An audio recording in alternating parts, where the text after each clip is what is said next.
12 जासूस ताकतवर लोग और बनी इसराइल की वो नाफरमानी जिसने उनकी तकदीर बदल दी। आइए देखते हैं रेगिस्तान का सफर पार्ट 1। बनी इस्राएल सालों की गुलामी के बाद अब अल्लाह के वादे की तरफ बढ़ रहे थे।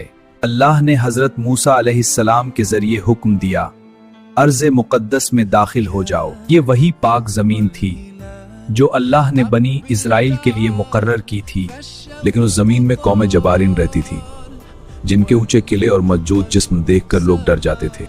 फिर बनी इस्राइल के 12 आदमियों को चुना गया ताकि वो अर्ज़े मुक़द्दस में जाकर हालात का जायजा लें। क्या वो लोग खामोशी से दुश्मन की बस्ती की तरफ बढ़े ताकि उस शहर, उसके किलों और वहां रहने वाली कौम को करीब से देख सकें। जब जासूसों ने उन ऊंचे किलों और ताकतवर लोगों को देखा तो उनके दिलों में खौफ बैठने लगा था। उन्होंने देखा कि वहां के लोग बेहद ताकतवर और जंग के माहिर थे, और यही मंजर देखकर कई जासूस डर गए थे। लेकिन उस जमीन की नेमतें भी हैरत अंगेज थीं।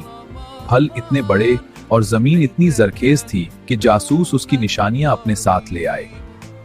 वापस लौटकर जासूसों ने अपनी कौम को वहां के हालात बताए और उस जमीन की निशानियां भी उनके सामने रखी। लेकिन 12 में से 10 जासूस डर चुके थे। हम उन ताकतवर लोगों का मुकाबला नहीं कर सकते।